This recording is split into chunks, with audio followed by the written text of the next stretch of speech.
Recording. I think I'm just recording now. Yeah, cool. If you want, you can also hide the floating panels. Yeah, true. Yeah. Welcome back, everyone, to Lecture 8 of CS 198-126, Deep Learning for Visual Data. We're going to get started with some announcements. Quiz 3 is due tonight. It's, on concepts from last week, which is CNNs and advanced architectures. Quiz 4 was released earlier today. It's due next Monday. It's going to be on topics from today's lecture, which is object detection, and next Wednesday's lecture, which is on segmentation. Homework 2 is ready. It will be released either tonight or tomorrow afternoon. It should be about the same length as homework 1, maybe slightly longer, and because of that, they're giving you until next Friday for it. Yeah, that's it. All right. Yeah, thank you. All right, guys, we're gonna just jump right in today. So, I guess first of all, what we're covering object detection. So I'm just gonna hop right in to what that means. So to start off, you guys have already seen classification, right? Which is answering the question, like what is in this image, or what is this image, right? It's the input is an image and the output is some classification, right? We're going to start moving towards detection. So a stop along the way would be classification with localization. So classification with localization is essentially answering the question, what is in this image and where is it, right? And then finally, we have actual object detection, which is answering the question, where are all of the objects in this image and where are all of them, right? So the basic idea is we're going to slowly kind of build up, starting from a classification network into object detection, and then we're going to talk about ways to improve it, and some of the prerequisite stuff that we're going to talk about for segmentation on Wednesday. So yeah, let's just hop right into it to start with classification with localization. So it's called landmark detection. So essentially, what we're going to start with right now is a simple classification CNN. So let's say we have some network that takes in an image and it outputs classification on one of the three classifications, right? It can either be an empty image, it can be an image of a cat, or an image of a dog, right? This is fairly straightforward. You guys might, have already kind of figured out, right? We have this image, we have some network that we feed that image into, and that network has the following outputs, right? There's three little numbers, right? One for the confidence, essentially, for each of the three classes. So how can we kind of extend this to do localization, right? How can we extend this to say, where is the cat in this image, if it's an image of a cat? So let's start by a very simple kind of subset of that. So instead of talking about the entire cat, let's just talk about a specific point, okay? So let's say we want this network to output if there's a dog or a cat, and if there is a dog or a cat, we want it to output the location of that dog or cat's nose. Does anyone have any ideas of how we might do that? What we might add to this network? Yes? Oh, never mind. Anyone have any thoughts? Yes. You could do the same thing with detecting edges, and I think lecture 3 or 4, where you have a filter that scans for the shape of a cat's nose, basically the dark spaces and the edges of the dark spaces. Okay, sure, yeah. So we could maybe do something that would, scan through the entire image, right, and maybe would output some sort of classification. But I guess for this to clarify, I guess specifically what I'm leading on here is that I'm not looking for a pattern that looks like a cat's nose. I'm asking for the network. We want the network to output a singular specific point where that cat's nose is. As in, this is not like we're just looking for the pattern of what looks like a cat's nose. We want the single point that is the cat's nose. Does anyone have any idea what we might change to that? Yes. Maybe we can put another dense network after all our convolutions that outputs a coordinate. Okay, yeah. So we could add some additional layers, something that outputs some sort of coordinate. And actually, I'm going to take the last part that you said and run with that, because the thing is, we don't even necessarily need to add additional layers. Given the convolutional network that we have right now, all we really have to do is, as you suggested, add a coordinate to the output, right? If our outputs now are not just the three classification, like three classes, but it's all three classes and then an x coordinate and a y coordinate, right? Now, in addition to the classification outputs that we get, we're also going to get an X and a Y position, which we can train to point towards the cat or dog's nose. Does this all make sense? Does this make sense? Cool. Okay. So let's take this a step further, right? So we have something that can detect a single point. How can we make this detect an entire object? So for example, instead of just detecting the point of the cat's nose, let's say we wanted to draw a bounding box around the entire cat. Does anyone have any ideas of how we might extend this network to do that? Yes. Or multiple XY coordinates of multiple parts of the cat, and give it some space as well. Yeah, that's a great idea. So we could have multiple X and Y coordinates, right, for maybe like different positions of the cat, right? So possibly the simplest way to represent that using that suggestion would be we could have like the XY coordinate of the top left corner and the XY coordinate of the bottom right corner of the cat, so to speak, right? And then that would form some sort of bounding box, some sort of rectangle that represents the area where the cat is. An equivalent representation, which is what I chose to use in the slide, but it's completely equivalent. Equivalent representation would be an X and Y point of the center, for example, and then a width and height of that kind of bounding box. So that's what we do in this example.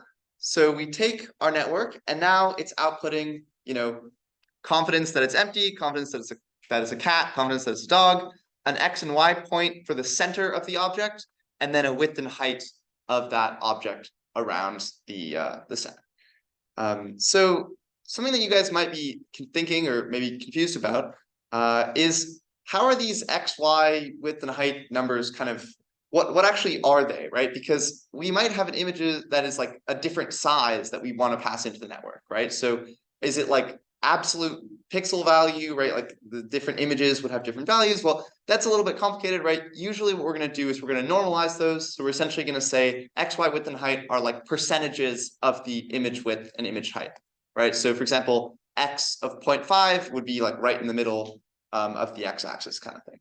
And this just makes it really easy for the network to kind of be generic depending on, or irregardless of the aspect ratio of or scale of the image. Cool. So how do we train? We now have this object detection network, right? How do we train it?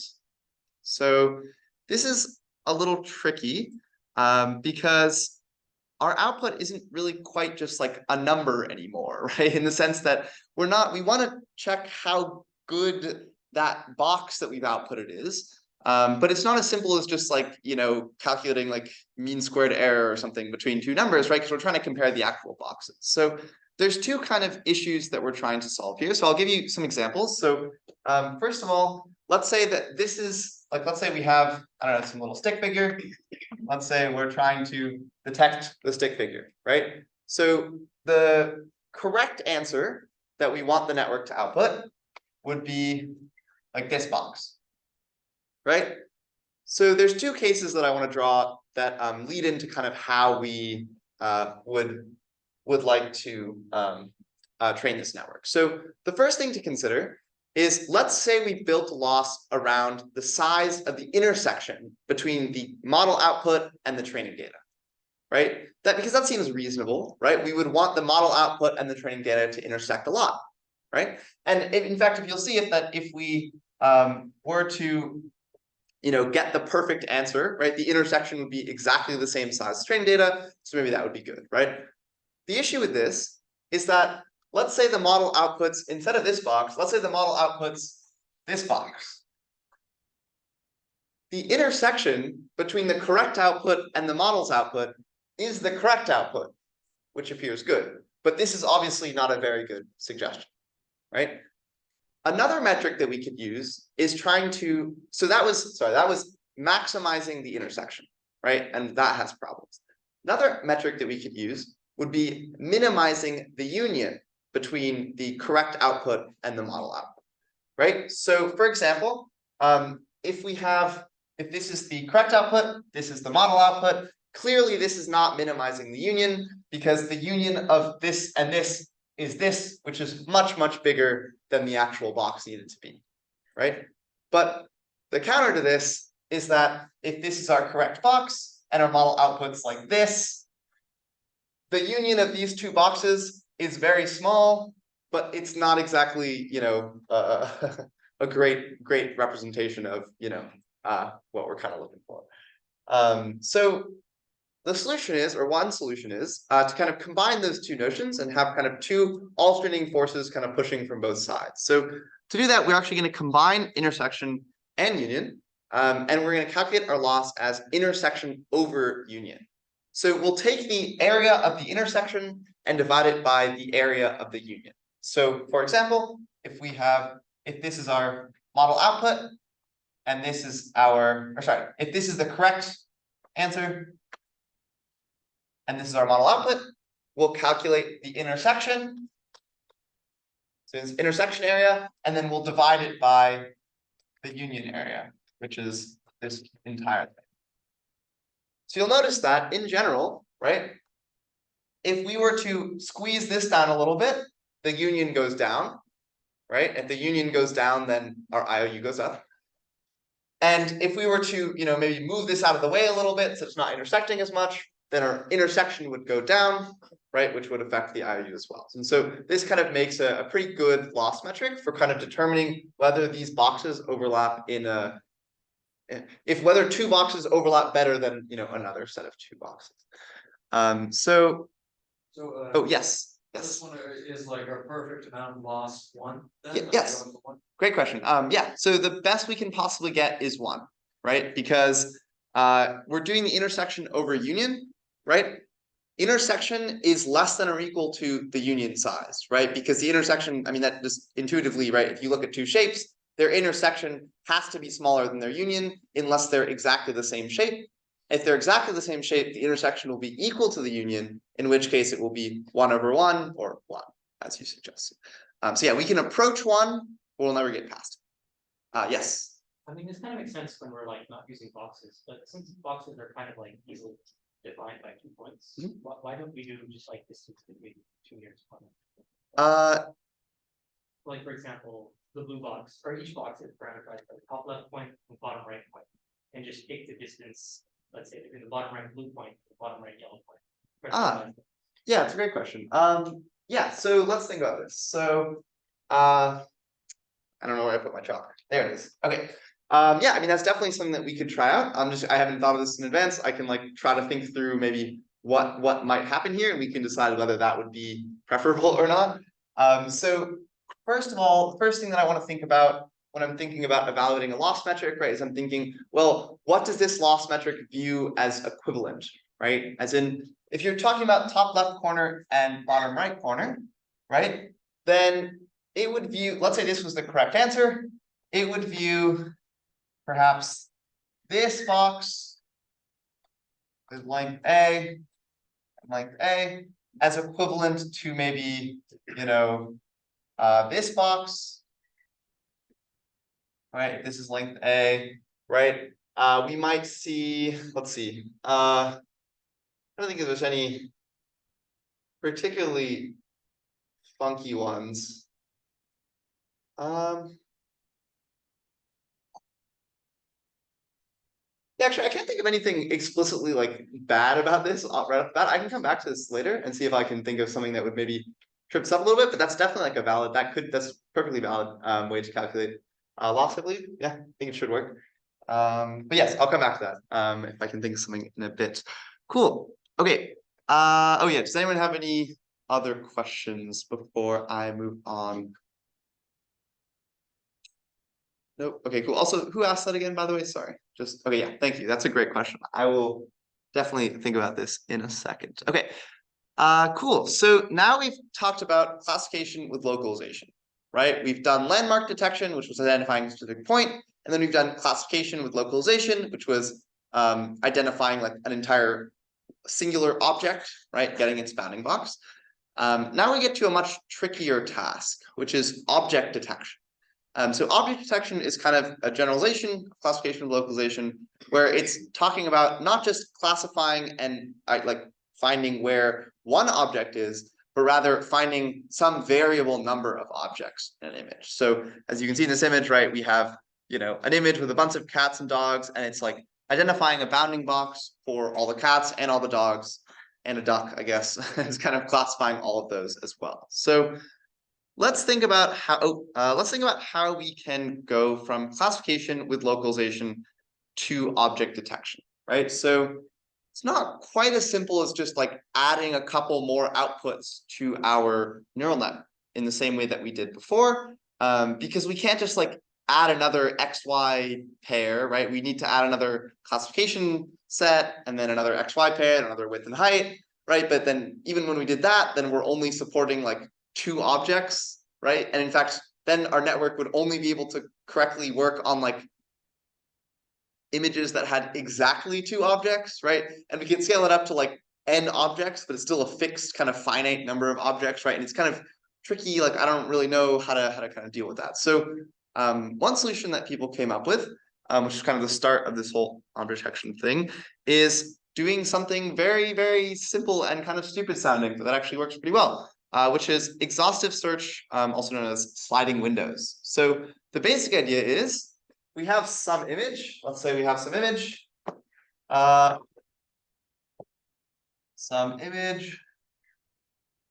Let's say it's got like, a bunch of objects in it. I don't know, bunch of objects. Basic idea is we take a little rectangle, we place it on the top, we crop the image to that rectangle, and then we do classification. And then we move the rectangle a little bit, crop that image to that rectangle, classification. Move that a little bit, crop that, classification, move it, right? And we keep kind of sliding this little window over the image over and over and over again.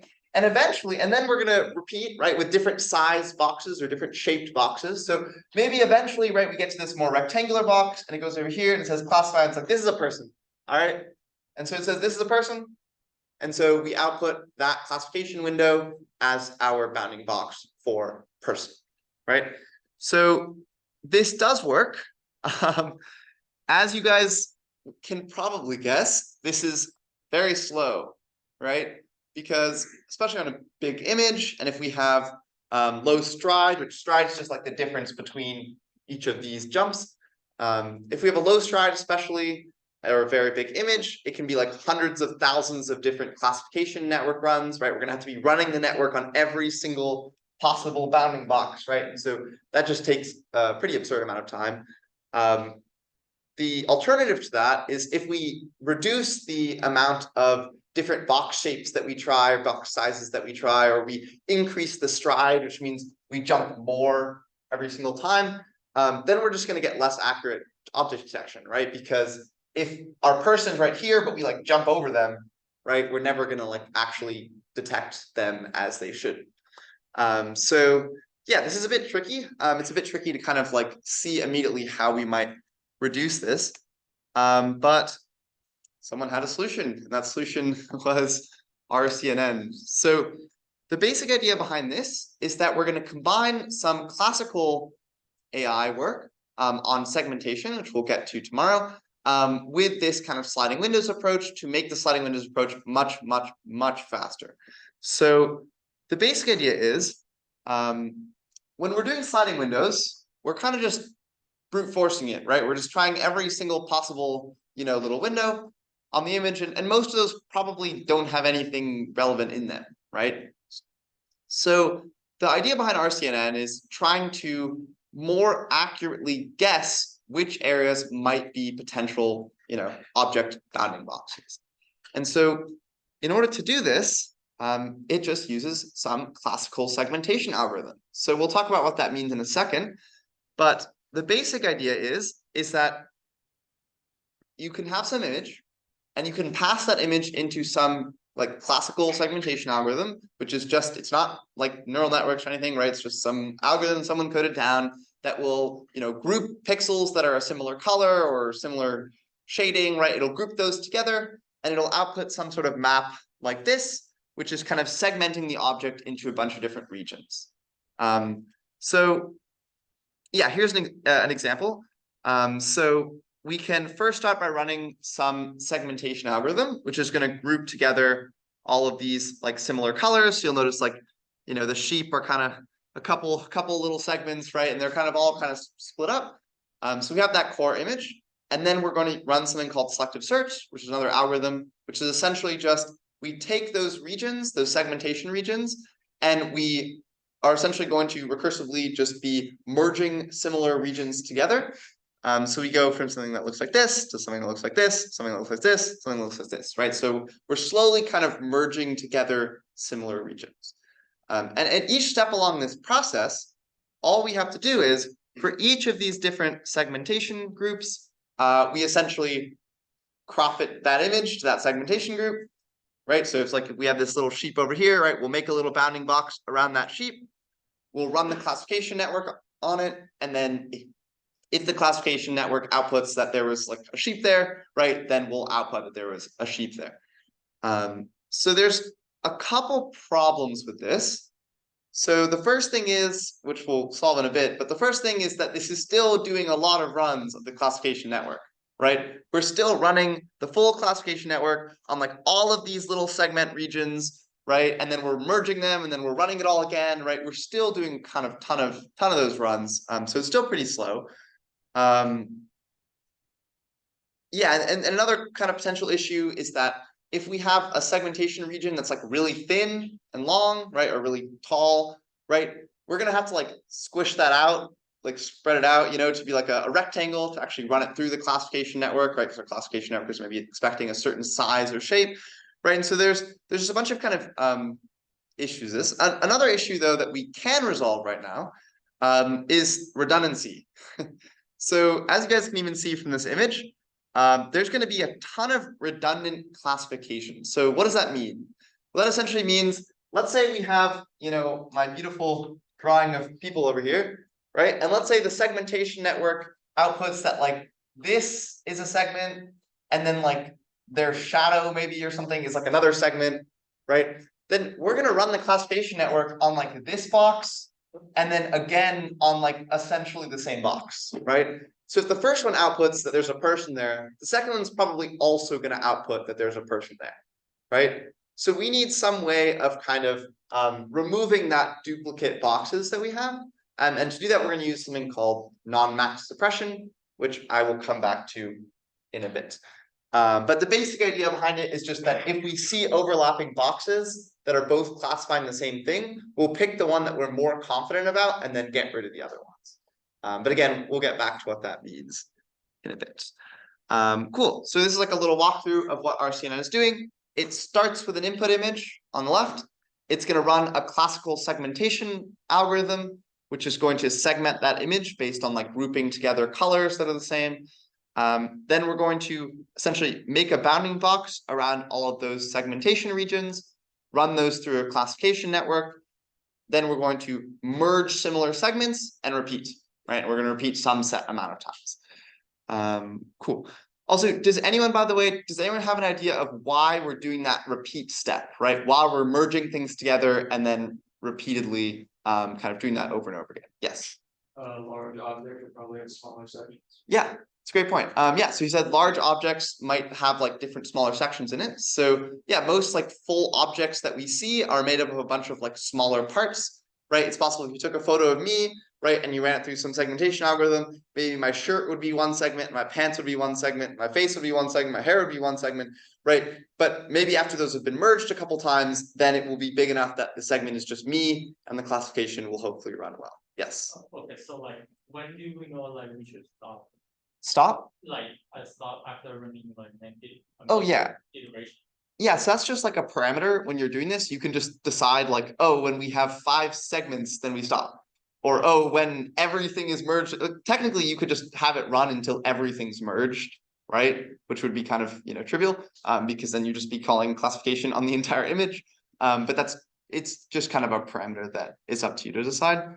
I'm not actually sure, like in practice, it probably just depends on what you expect your segmentation maps to kind of look like. Yeah, does that answer your question? Yeah. All right, cool. Okay, so yeah, big problem here, still very slow, right? So how can we get around doing so many passes through our CNN? So this is a bit tricky. There's actually a pretty neat shortcut that we can do that makes this a lot faster. And that little shortcut is, oh yeah.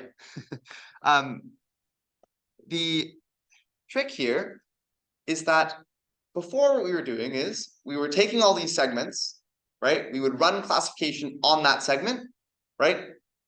And then we move on to the next one, right? The trick is if we have our convolutional filters or whatever, we can run that convolution over the entire image before we do any of the segmentation, right? And we can do all of our, convolutional layers, right, to like kind of reduce the image down or whatever, right, into some sort of intermediary feature map. And then we can just leave it. So we have this weird, volume, right, that has a bunch of parameters the network has outputted. And then when we do our segmentation, what we can actually find is we can take, let's say the segmentation outputs this little box. We can find the elements of our feature map that correspond to the pixels from that little box, and we can run those through the classification model. So the benefit here is that we're no longer having to run the convolutional network every single time that we do, we want to check one of the segments, right? So we're running the convolutional layers one time at the beginning, and then when we have a little segment that we want to classify, we run the classifier on the feature map, which is that little hidden section in the middle that was outputted, right? We run the classification on that section that comes from the segment. So if we look at an example that will hopefully make this a little bit more clear, let's say we have this image right here. So first of all, we ran our convolutional network on the entire image, which outputted this feature map, which is just some volume with like a bunch of numbers in it, right? If we want to run, if our segmentation outputs this box, what we're going to do is we're going to find the section of the feature map that corresponds to this section of the image, and then we're going to pass that in to our classification. So this is saving a ton of time because we're no longer having to do full convolutional passes every single time we want to try to classify a segment. Yes. So when you say classification, is that in like the linear layers? So honestly, I do not remember for RCNN in particular, but I believe it's all, I don't believe it's convolutional. I believe it's, just like fully connected layers. Yes, if I remember, I might be misremembering, but I believe that's the case. Like the input vector, like, can stay the same size every time? Same size? Yes, that's a great question. So a simple solution is you could just like downsample, right? You could just like scale it down. You can treat it like an image, right? Like gonna be at minimum size? Sure, yeah, you could fit it to some size, yeah. Cool. Okay. So quick summary of this, right? So the key idea here is feature maps. So instead of rerunning the convolution every time, we're running it once at the beginning to come up with that feature map, and then reusing that feature map for all the classifications. Yeah, cool. So problem with this, still slow.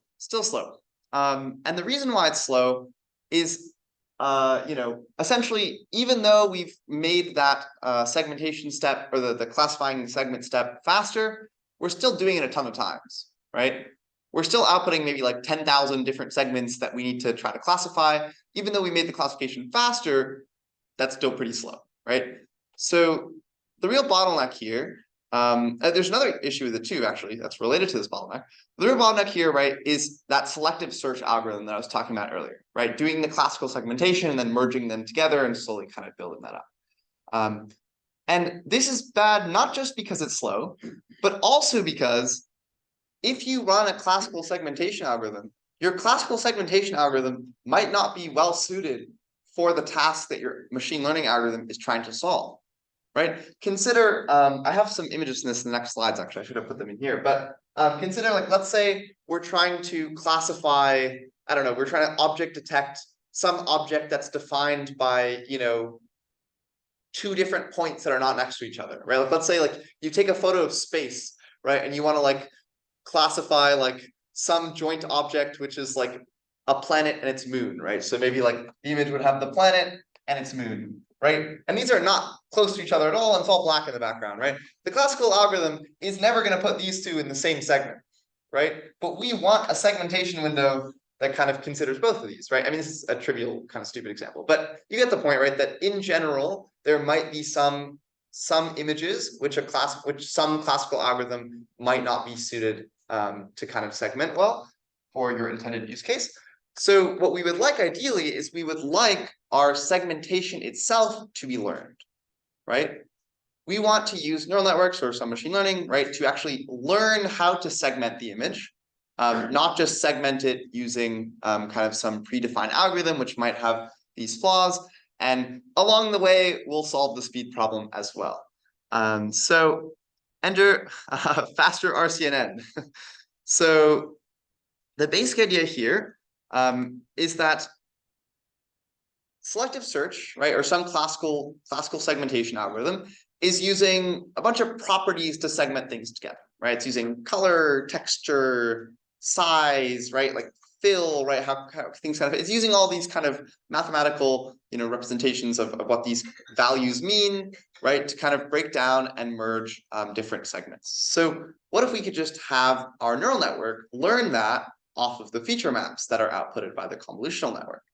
Because these feature maps, right, the values in those feature maps are representing a lot of these things, right? The network can, understand color or texture using these kind of convolutional filters that are passed over it. So the basic idea behind faster RCNN, and we're not going to dive too deep into how this actually works because we'll talk about another one in a second, but the basic idea is that faster RCNN takes in an image, runs some convolutional layers on it to make the feature map, as we discussed before. But instead of running classical segmentation and then doing the classifications on those classical segmentation outputs, it's instead going to use some learned algorithm, some neural network, to go from the feature map to a set of proposed bounding boxes to check.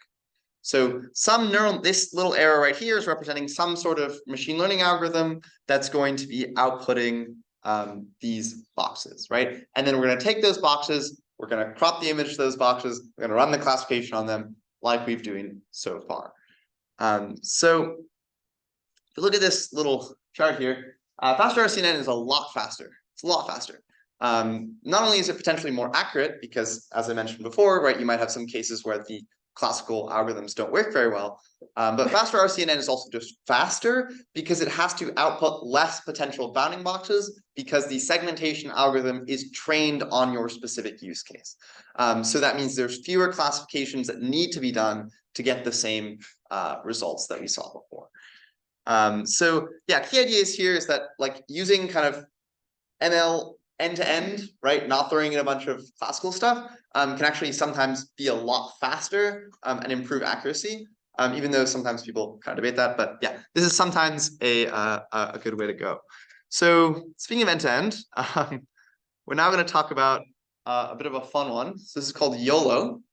So YOLO came along, all these RCNN improvements were coming out, making it a little bit faster, and YOLO is essentially just like, well, RCNN is just slowly converging to just being a convolutional network, right? So why don't we just do that?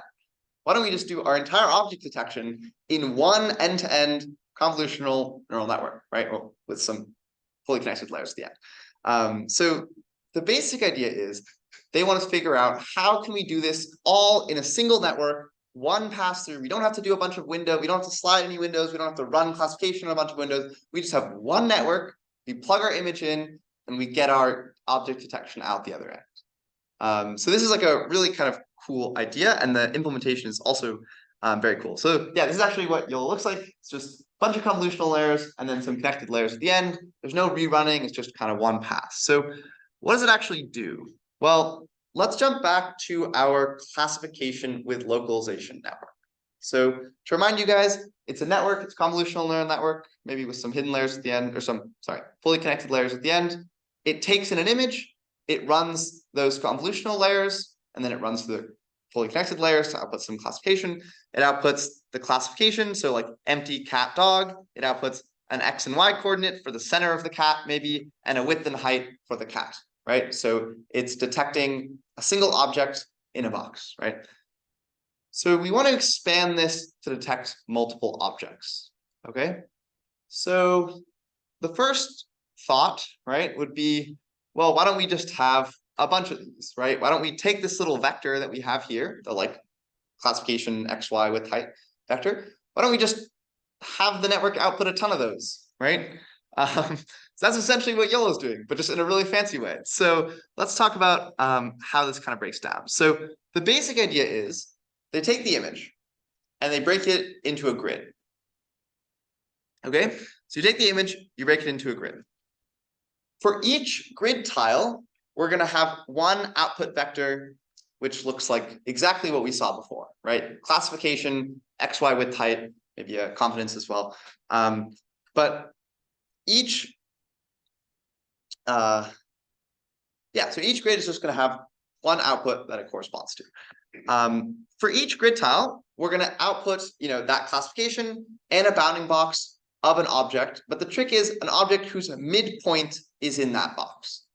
So as in, there might be objects which are much bigger or much smaller than a single box. But a box should only output a classification if the midpoint of the object that it's detecting is inside of itself, right? So if we have this dog, right, or this bicycle, right? Let's say we're detecting this bicycle, the midpoint is probably around here. So this box should be the one that detects the object, right? The vector that corresponds to this box should be like bicycle and then X, Y, and then width and height. You'll notice are actually so much bigger than the box. So the width and height would be way bigger than the actual box themselves. So that's totally fine. So now we're going to come back to a problem that we talked about earlier, which YOLO also has, which is what happens if multiple cells detect the same object?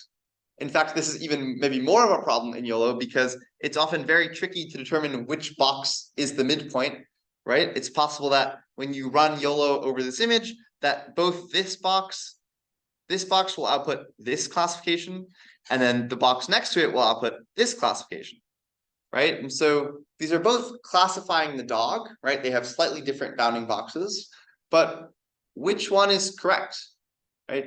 It's a little tricky to kind of just decide, right? So we have an algorithm for this called non-max suppression.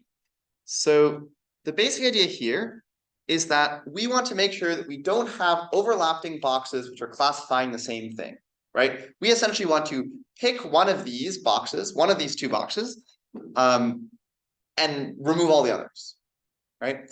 So how do we decide which box we want to keep and which ones we want to remove? Well, fortunately, the network tells us how confident it is about things, right? All those classifications that we talked about earlier, there's a confidence that kind of goes along with that of like, how high the value is, right? So what we can essentially do is for each class that the network is classifying, we can pick the bounding box with the highest confidence. So maybe that's this box right here. We then can calculate the intersection over union between that box and every other box in that class. So maybe if there was another dog over here, we would even calculate the IOU of those two, but it would be 0, right? But we calculate the IOU between these two boxes. Then we remove all the boxes with IOU above some certain threshold that the developer defines. So we could say, okay, the two bounding boxes are more than 90% similar, their IOU is over 0.9, then get rid of it. We don't want it, right? And running that is essentially going to clear out all of the bounding boxes that overlap a lot, and they're going to keep only the one with the highest confidence. So this is a pretty good way to kind of extract out and only look at the bounding boxes that we really care about. Does this concept make sense to everyone? Yes. Then do you then remove the box with the lower confidence when you're choosing which one to remove? Yeah, so essentially you start with the one with the highest confidence. You're gonna essentially find all the other boxes that intersect with that box, and we're gonna remove So them. you start off with a box and you're not gonna consider removing that. Yes. Okay. So you pick the highest confidence box, and then you're gonna remove all the ones that intersect a ton with it, and then you'll pick like the next highest box that's still there and repeat. But so it's impossible for you to remove the highest confidence box for any region, or for any overlap section. Does that answer your question? Yeah. Cool. Does anyone else have questions? Cool. Okay. So another trick that YOLO does to get around a problem that some of you might see. Well, actually, I'll talk about the problem first. So what happens if you have, like, let's say this network, it clearly can detect, dogs and cars, right? what if I were to like have a dog and the dog is like sitting right in front of a car, right? To the point where the center of the dog and the center of the car are both in the same box, right? Same square, same grid point. In that case, this definition of YOLO kind of breaks, right? Because YOLO, for each little grid square, it's going to output one thing, right? It's going to output a classification for one object. But in this case, we want to have two objects, right? So you might think, oh, well, maybe we can just take this vector that we have and like duplicate it again, right? So we can have for each grid space, there's two possible classifications. But the problem with that is when we're training, for example, or even when the network is outputting, how does the network know, which, like if it sees a dog in a car, should it put the dog in the first vector and the car in the second vector? Should it put them the other way around, right? It won't really know. And so then there's going to be kind of ambiguity in how to calculate loss, how to score the network, right? And so you need some sort of way to just define and be like, okay, well, this type of object should be classified in the first slot. This type of object should be classified in the second slot. So the solution they came up with, which is actually, I believe, used by Fastware RCNN as well, even though I didn't talk about it, is anchor boxes. So instead of, so what it's essentially doing is, same as I just mentioned, for each grid square, we're outputting two classification vectors. But this time, to decide which objects go into which groups, we just compare the shape of the object. So for example, we could say that our first vector goes to objects that are square-like, right? And our second vector goes to objects that are very tall and thin. And if we want to extend further to have like three different possible objects, right? A third vector maybe is like really wide vectors or really wide boxes, right? And so we can kind of build out all of these potential anchor boxes and associate them with a particular vector or a particular grid space. And this way, not only will it remove the ambiguity, but it will also allow those sections of the network that correspond to first vector versus second vector to train in particular be like extra fine-tuned to classifying the things that generally follow that shape. As in, if you have like classification network that is like classifying different dog breeds or something, right? Maybe it's gonna like the long anchor box is gonna be like more focused on like dachshunds or something, right? Because it's kind of used to seeing that shape, right? Yeah, that's another kind of benefit as well. So yeah, as a kind of wrap up. Oh, yes. So if we have like two boxes that are the same size, maybe two objects are the same size. Yeah, so that's tricky. So the first thing is, I guess that's just a tricky problem in general, because if you have two objects with the same center that are the same size, how are you going to see the one in the back, right? So like that's kind of just a tricky problem in general. I would say like it's yeah, I mean, at that point, I guess if they're really the same size, you literally just wouldn't see the one in the back. I'm not sure if like if they're like moderately different, maybe they're like a similar shape, but you can kind of see both of them. Then yeah, it does become a little tricky. I don't honestly know. I'm sure there's some extensions to the YOLO that might resolve that, but I haven't seen anything, so I don't know off the top of my head how you'd kind of deal with that. But in most cases, you're almost never going to get some case where you have two objects that are essentially the same size and shape that are in essentially the same position, because at that point, like, what are you even classifying, right? If you can barely even see the thing, that's kind of there. So if we have like two objects like in different like places in the photo, and we're gonna use like the same the same size for two boxes. So how can you detect that? Oh yeah. So you're saying if you have like an image and you have like a ball here and a ball here, and they're the same exact size, but they're just in different sections of the image. Yeah. So those aren't even going to be overlap. That's a great question, actually. Those aren't going to be overlapping at all, because if you remember, each grid square has a corresponding vector or set of vectors. So as in maybe the like as an example, let's say our two anchor box, let's say our first vector had like an anchor box like this, and our second vector had an anchor box like this. If we have an image and we have like, I don't know, like a log or something, and then we have like a really tall, skinny person, right? Then, oh, sorry, and then like another log or something, right?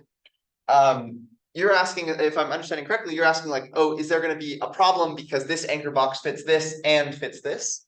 But that's not an issue because each of the grid squares, right? This object is going to be detected in this square, and this object is going to be detected in this square, right? So these each have a corresponding output vector for each of the anchor boxes, so there's no possible kind of overlap there. And I think in the YOLO paper, if I remember correctly, the grid squares are 16 pixels by 16 pixels. I might be misremembering that, but so really the chances that you get an object that's like fully contained within those and kind of overlaps is very low anyway, depending on the type of images you're classifying. But yes, does that answer your question? Cool, yes. So like, I don't know understanding this right, but so every, the little grid would output some kind of vector, and it should be a very low percentage if there's nothing in the box. Sure, yeah, so essentially, in the example that I just gave where there's two anchor boxes, each grid is gonna correspond to two different vectors, right? So this grid corresponds to two different vectors. Each vector will contain some sort of classification. So like if we're detecting between cats and dogs, right, it would be like likelihood cat, likelihood dog, and then maybe like just general confidence that there's anything perhaps, right? And then the kind of XY with height part of it as well. But so yeah, so if in most cases, right, if there's nothing there, the network's just going to say there's nothing there, right? Okay. It doesn't have to classify something. Yes. So like, most of the things about this, it's not like the whole image gets passed in as a whole at once. Yep. right? It's not looking at the tiles. Correct. separately.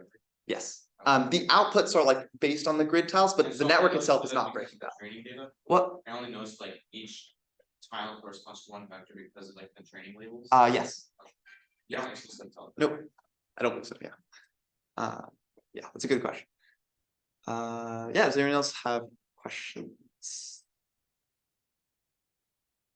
Cool. Okay. Yeah, sorry, I already went over this. Yeah, so just brief rundown or review of YOLO. So it's fully convolutional, it's an end-to-end kind of convolutional network.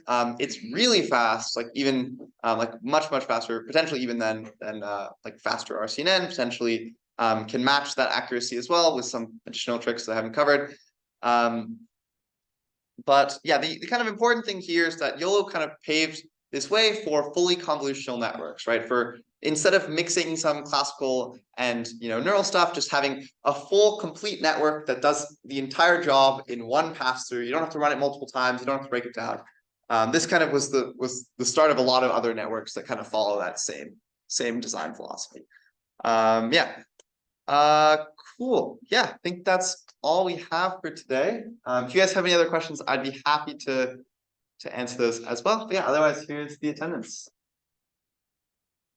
Thanks, guys.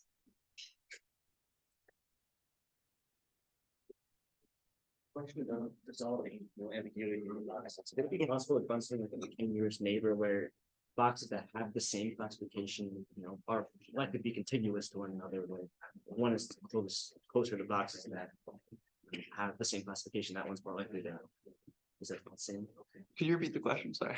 Like when it comes to when you have a box with Yeah. multiple potential classifications. Okay. It's possible to run some kind of nearest neighbor other than where a box that's close to a lot of is contiguous with a lot of boxes the same classification. It's likely to have that same classification.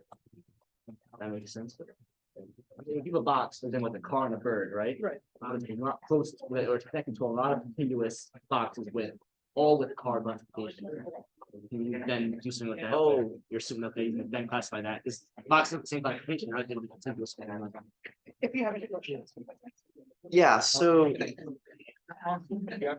yeah, I mean, I think you're good. I don't really have anything else to add. Sorry. Yeah, I don't know. Yeah, I mean, it's definitely, yeah. I'd also say like the version of YOLO that I presented in this, like, is similar than like even the original YOLO paper. There's a lot of other tricks, not quite that, but there's tricks like relating to, yeah, kind of dealing with like similar things that are next to each other and stuff. Yeah.